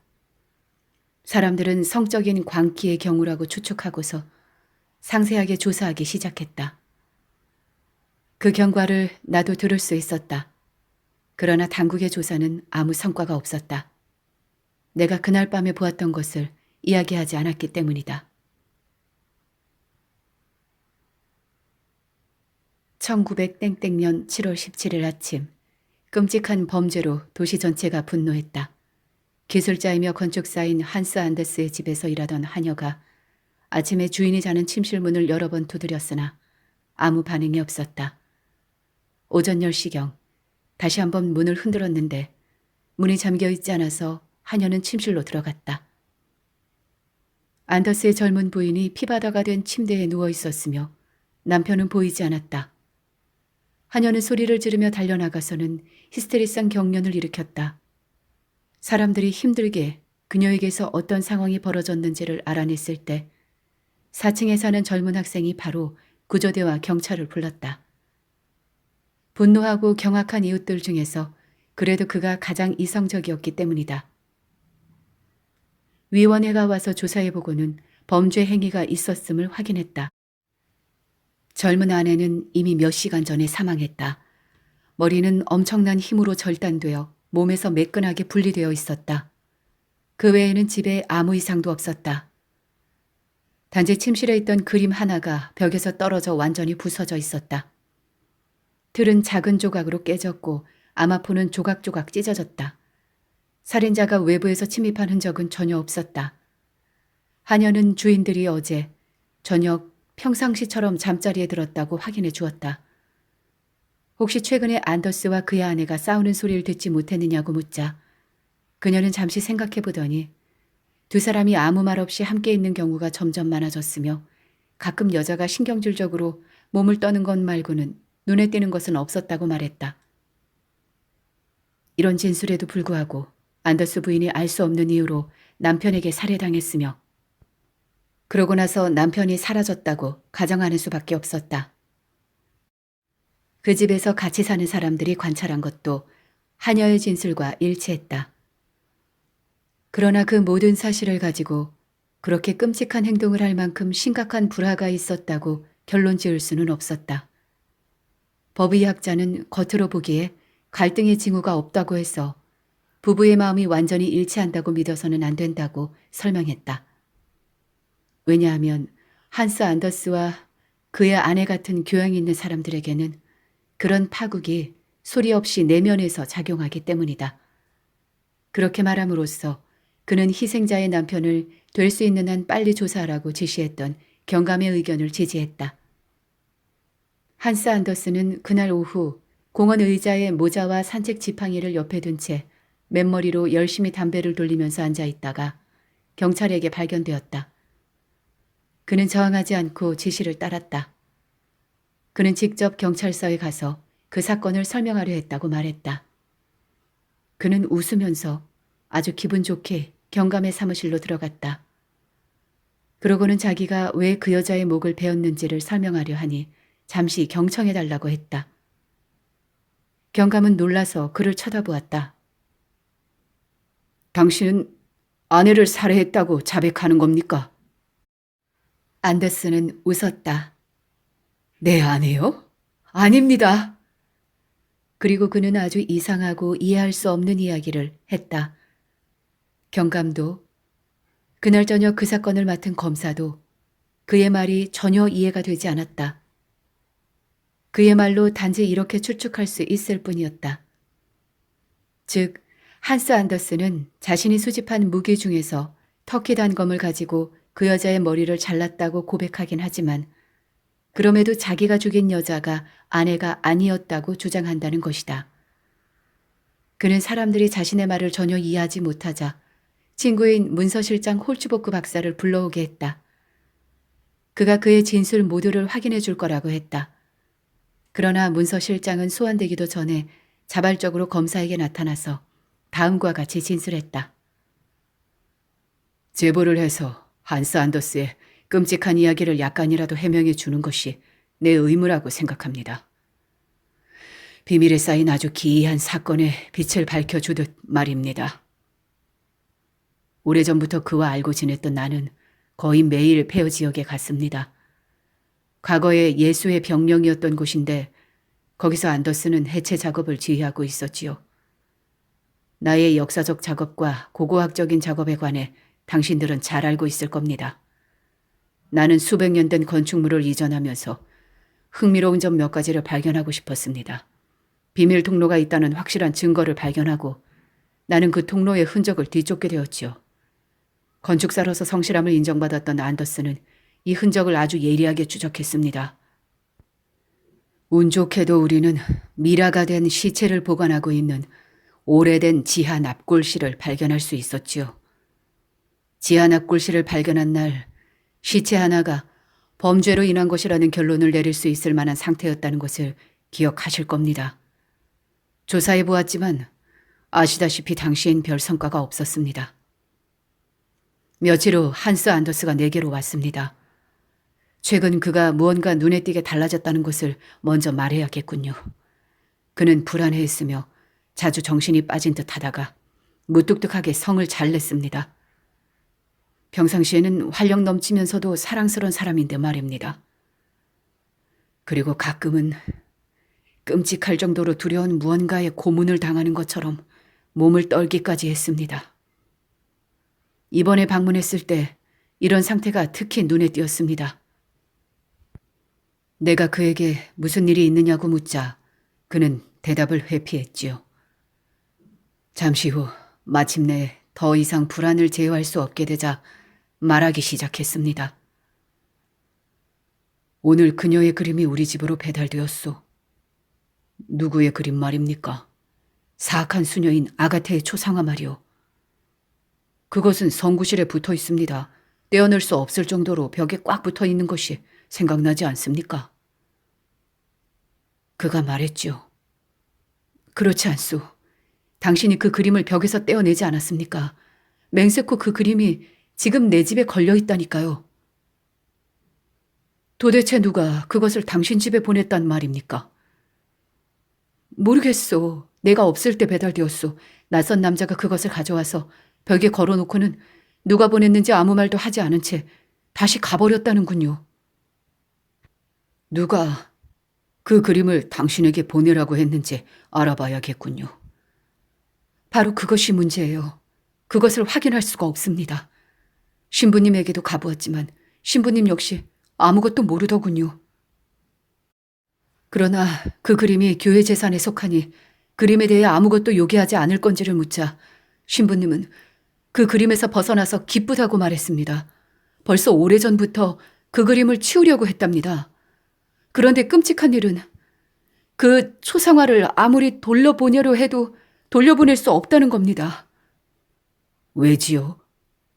왜냐하면 그 그림이 성구실에 꽉 붙어 있었던 것처럼 지금 내 방에 꽉 붙어 있기 때문입니다. 이해가 잘 가지 않겠지만 이론의 여지가 없습니다. 그래서 우리 집을 한번 방문해 달라고 당신에게 부탁합니다. 내가 진실을 말한다는 것을 확신하기 위해서요. 건축사의 이런 말이 아주 이상하게 들렸다는 것을 고백해야겠군요. 문제가 되는 그 그림은 한스 안더스의 주장에 따르면 아가테 수녀의 초상화인데 우리는 지하 납골실에서 그녀의 미라를 발견했지요.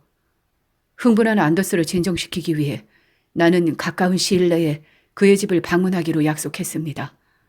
그리고 주말 무렵 우연히 그 집을 지나칠 때 전에 한 약속이 생각났지요. 한스 안더스는 외출하고 없었지만 나는 그의 아내를 만날 수 있었습니다. 그녀가 말했지요. 아, 정말 반갑습니다. 저희 집을 방문해 주셔서 정말 고맙습니다. 당신을 한번 찾아가려던 참이었어요. 남편에게는 당신이 자주 교유하는 유일한 친구니까요. 그는 당신을 매우 아꼈죠. 그래서 당신이 남편에게 어떤 영향을 미칠 수 있기를 바랍니다.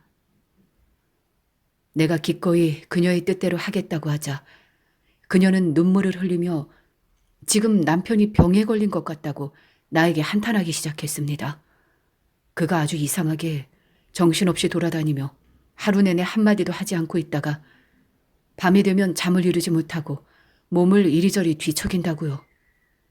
그는 분명히 과로를 해서 피곤했기 때문에 바로 휴가를 받아서 여행을 떠나겠다고 그녀에게 며칠 전부터 약속했답니다.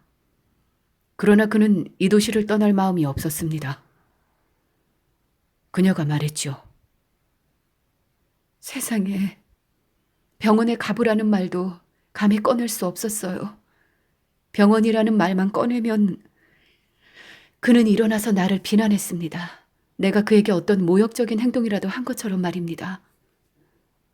나는 여행을 떠나도록 남편을 설득해 주겠다는 말로 부인을 안심시켰습니다. 그러고 나서 잠시 후 안더스가 집으로 돌아왔지요. 그는 나를 보자 아주 반갑게 인사했습니다. 그는 아내에게도 인사를 했지만 두 부부 사이를 무언가가 가로막고 있다는 인상을 받았습니다. 어두움, 실체가 없는 물건, 보이지 않는 영향력, 이런 것들이 두 사람에게 영향을 미치면서 그들을 갈라놓고 있었던 겁니다.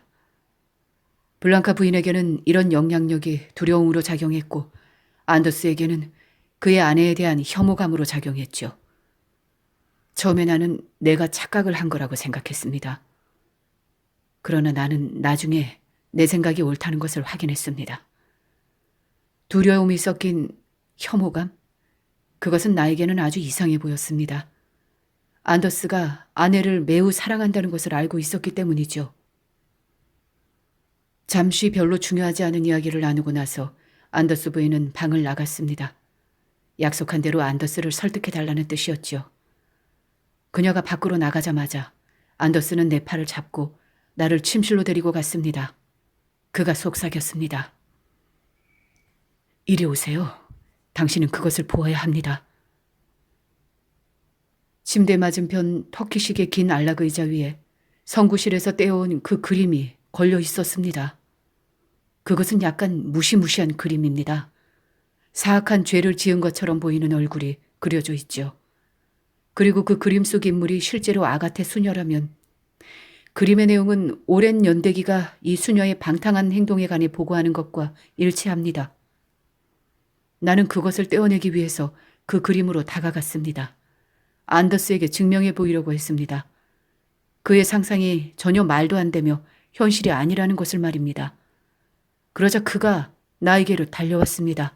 그것도 내가 놀랄 정도로요. 그는 아주 화가 나는 몸짓으로 나를 뒤로 밀쳤습니다. 도대체 무슨 생각을 하시는 겁니까? 그것은 불가능합니다.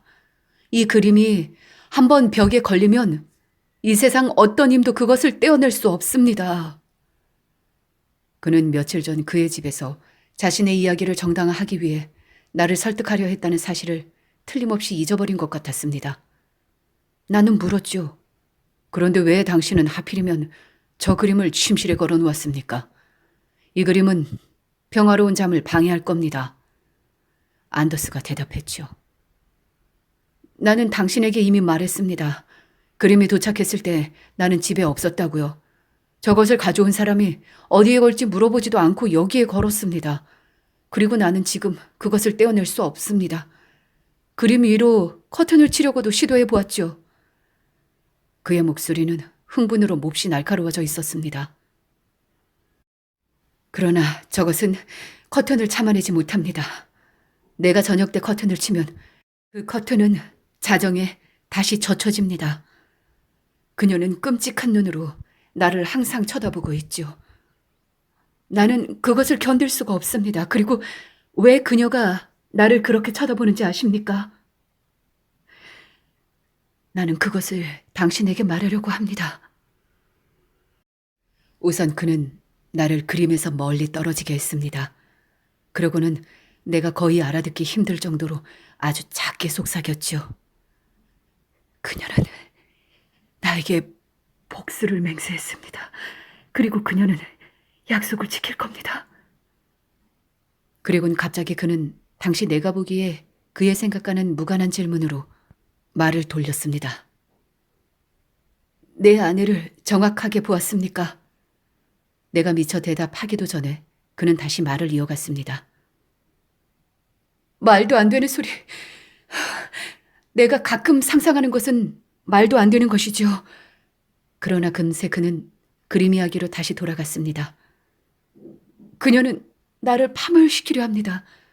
내가 지하 통로를 발견했기 때문에, 내가 도로에서 수직갱을 파라고 명령했기 때문에요. 그래서 그녀를 쫓는 사람들이 지하 납골실로 들어갈 수 있게 되었거든요.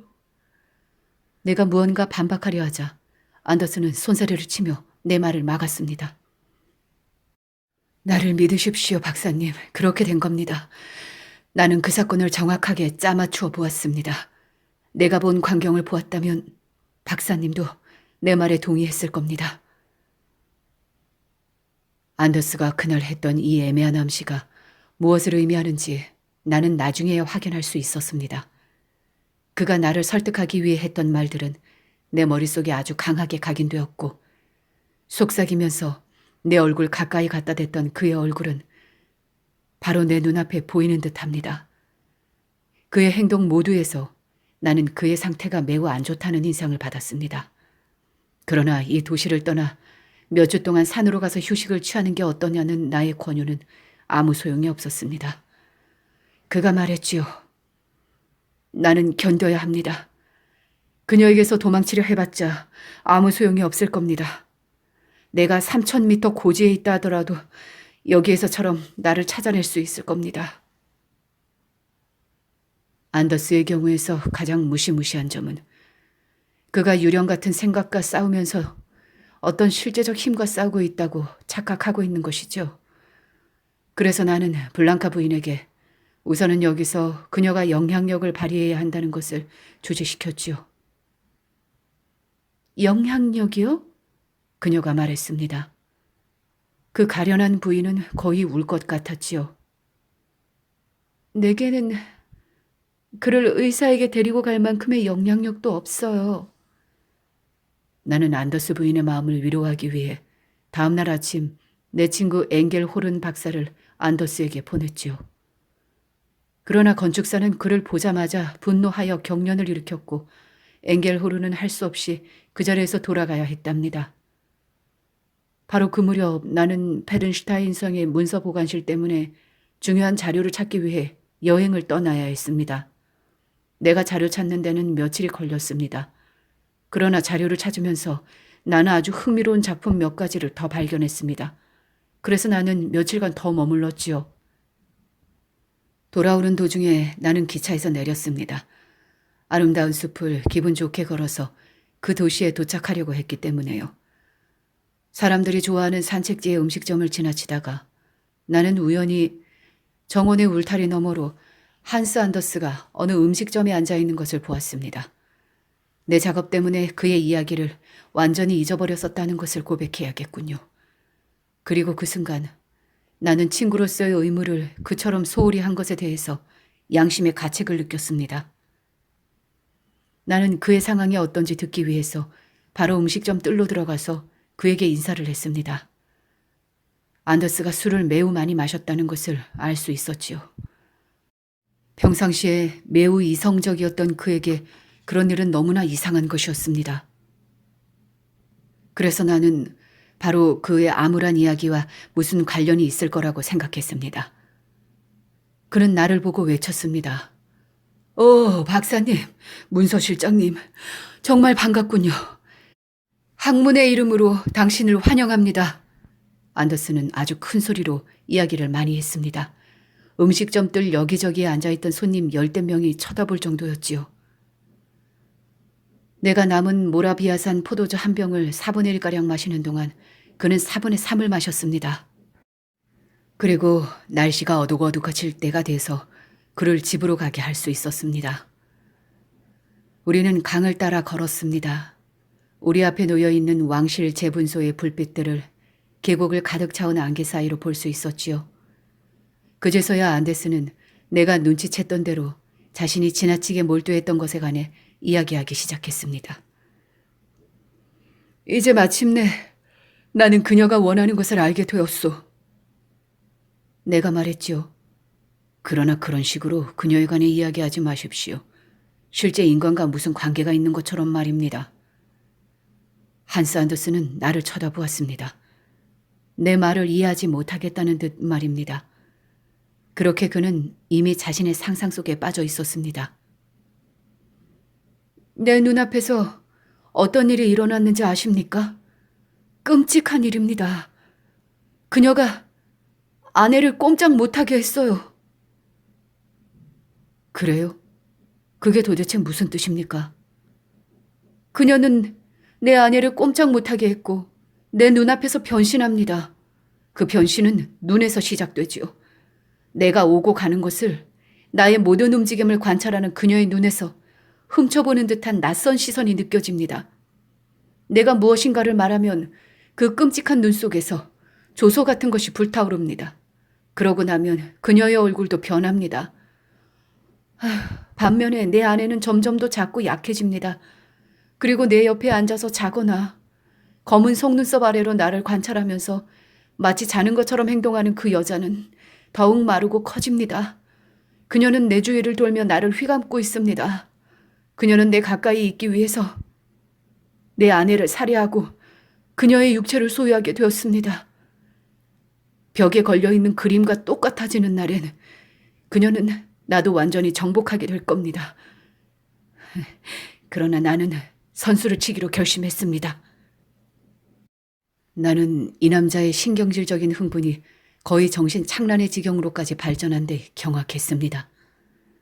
강하면서도 단호한 조치를 취할 수 있는 절호의 기회였죠. 다음날 나는 친구 엥겔호른 박사와 함께 머리를 짜냈습니다. 가련한 안더스 부인을 도와주기 위해 무엇을 할 것인가를 궁리했지요. 그때 안더스 부인이 우리 집으로 찾아왔습니다. 그녀는 매우 쇠약해진 것처럼 보였습니다. 얼굴은 창백했고 눈은 움푹 들어갔으며 불안해 보였습니다. 게다가 수척해져서 그녀는 약간 더 커 보이기까지 했습니다. 나는 모든 것을 알고 있습니다, 부인. 내가 말했지요. 그러자 그녀는 울기 시작했습니다. 당신이 어떻게 알 수 있겠어요? 내가 얼마나 큰 고통을 당하는지 단지 짐작만 할 수 있겠지요. 나의 삶은 지옥이 되어버렸어요. 그냥 하는 말이 아니라 현실이 정말 고통스럽습니다. 나는 더 이상 견딜 수가 없습니다. 남편은 완전히 변했어요. 그가 나를 혐오하고 있다는 것을 뚜렷이 느낍니다.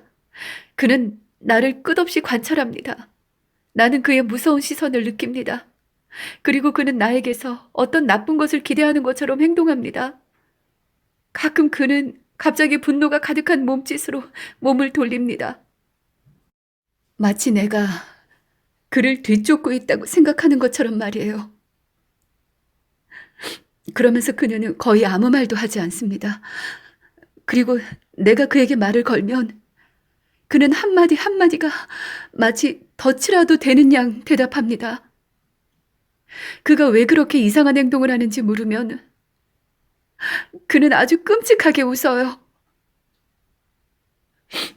어제 저녁 그는 오후 내내 외출했다가 약간 취해서 집에 왔어요. 내가 막 옷을 벗으려고 할 때 그가 갑자기 내 뒤에 서 있는 걸 발견했어요. 조금 전까지도 그는 방에 있었습니다. 나는 그가 어떤 공책을 읽으면서 책장을 넘기는 것을 유리문을 통해 보았거든요. 그런데 갑자기 그가 내 뒤에 서 있는 거예요. 아무 소리도 내지 않고 살며시 나를 따라왔으면서 내가 몸을 돌리자 내 목을 조르고 말했어요. 아름다운 목이야. 이미 한 번 잘린 목이지. 난 너무 두려워서 그 말이 무슨 뜻인지를 알려고 했습니다. 그렇지만 다시 소름 끼치게 웃으면서 그는 우리 침실에 걸려있는 낡은 그림을 가리켰어요. 저기 있는 저 사람에게 물어보구려. 아니면 당신 자신에게 묻는 게 더 낫겠군. 나는 밤새도록 잠을 이룰 수가 없었어요. 그의 기이한 말에 대해서 곰곰이 생각해 보았죠. 아침에 나는 공책을 가져오기 위해 방으로 갔어요. 나에게는 그 공책이 남편의 성격이 변한 것과 무슨 관계가 있는 것처럼 보였거든요. 그것은 여전히 책상 위에 놓여 있었고 남편은 공책 가득 무언가를 적어 놓았더군요. 나는 그가 지난주에 이 공책에 아주 급하게 무언가 썼던 걸 떠올렸어요. 가끔은 아주 당황한 듯 보였고 근처에서 어떤 소리가 나도 모를 정도로 매우 흥분해 있었거든요. 어떤 일이 그를 그렇게 사로잡고 흥분시키는지를 알 수만 있다면 나는 무엇이든 감수했을 겁니다. 그런데 내가 그 공책을 막 읽으려 할 때 너무나도 끔찍한 공포가 나를 사로잡더니 나의 호기심을 억눌렀습니다. 나는 감히 그것을 펼쳐볼 수도 없었습니다. 왜냐하면 나는 어떤 끔찍한 것을 알기가 두려웠기 때문에요. 그래서 당신에게 이 공책을 가져왔습니다. 읽고 나서 남편의 이상한 행동이 이 공책과 무슨 관계가 있는지를 나에게 말해주세요. 당신에게 떠오르는 만큼이라도요. 그러면서 그녀는 나에게 이 공책을 넘겨주었어요. 자, 이 공책이 바로 그 공책입니다. 받으십시오, 지방법원 판사님. 당신은 그 안에서 아주 이상한 일기를 발견하게 될 겁니다. 이 일기로 인해 이 모든 사건이 저에게는 더 복잡해졌습니다. 당신은 훌륭한 통찰력으로 이 이야기를 제대로 이해할 수 있기를 바랍니다.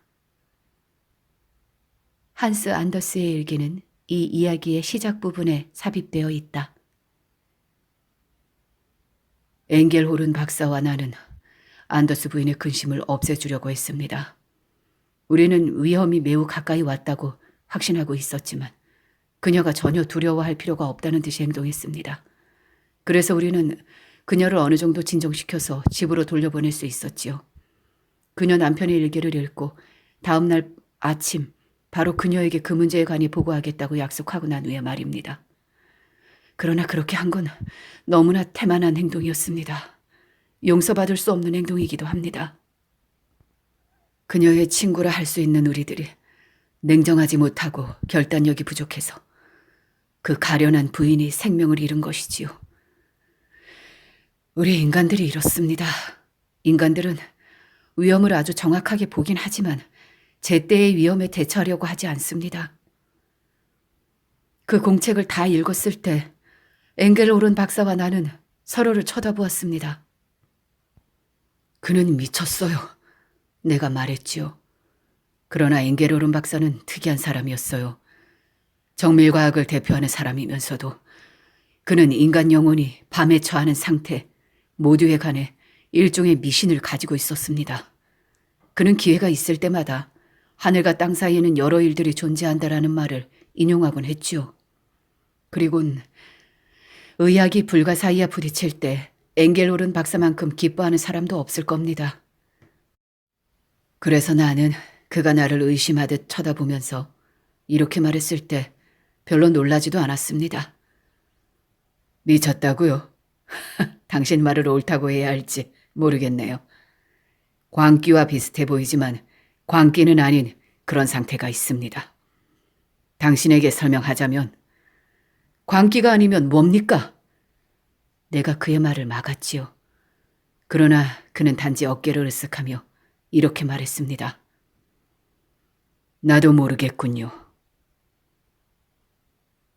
지방법원 판사님, 우리가 안더스 부인을 설득한 건 저녁 늦게였습니다. 다음 날 아침 나는 안더스 부인이 살해당했다는 소식을 들었지요. 끔찍한 행위 직전에 어떤 일이 일어났는지는 한스 안더스에게 직접 들을 수 있을 겁니다. 우리는 단지 그가 유령에게서 벗어나고 싶어서 살인을 했다는 것, 그리고 그 그림이 부서진 것과 살인이 무슨 관계가 있을 거라는 사실만 추측할 수 있습니다. 이 기이한 이야기에서 그가 음식점에서 나에게 했던 마지막 말을 정신과 의사에게 해야 하는지는 법원이 결정할 문제겠지요. 문서보관실장 홀츠보크의 진술은 여기까지이다. 불가사의한 이 사건은 이틀 후 건축사 한스 안더스가 죽음으로써 어쨌든 일단락되었다. 그는 신문실에서 앉은 채로 죽어 있었다. 벽에 기대어 한 손은 가슴에 얹고 오른팔은 힘없이 내려뜨린 채 아주 기이하게 뒤틀려 있었다. 검시의는 고개를 흔들면서 그를 검진하기 시작했다. 그는 한스 안더스의 팔이 어떤 엄청난 힘을 받았을 때처럼 여러 번 부러졌음을 확인해 주었다. 그러나 직접적 사인은 갑작스런 쇼크로 인한 심장 발작이라고 밝혔다. 카를 한슈 스트로블은 여러분 처음 들으시죠? 1877년부터 1946년 기간 동안 생존한 작가입니다. 슈트로블은 부유한 상인 가문 출신입니다. 프라하에서 법학 박사학위를 받았고요. 관직에서 성공적으로 이력을 쌓았었습니다. 1901년부터 1913년까지 브린에서 제정위원을 하면서 타게스보텐의 연극 비평가로도 활동했습니다. 제1차 대전 때 여러 전장에서 전쟁 리포터로 일했고요. 1918년 이후에는 빈에 거주하면서 전업작가로 활동합니다. 슈트로블은 생전 기간 동안 100권이 넘는 책을 발표했습니다. 연구서, 여행 보고서, 장편 소설 등이 되겠는데요. 스트로블 자신은 독일 환상 소설의 개혁자라고 생각했다고 합니다. 수많은 작품을 통해서 환상 소설 작가로서 인기를 유지했다고 하고요. 점점 국수주의적 경향이 강해지는 전쟁 일지와 기이하고 환상적인 단편 소설들이 주로 라이프치히의 슈타크만 출판사에서 출간되었습니다. 수정공, 늪지의 유령, 환상적인 빈의 장편 소설, 기적의 정자, 비밀나라에서 들려오는 이야기들 등의 작품이 있습니다. 오늘 우리가 감상해 볼 사악한 수녀는 1911년 뼈로 만든 손과 다른 것들 미네네 게오르케 밀러 출판사에서 출판했던 작품집에 수록된 작품입니다.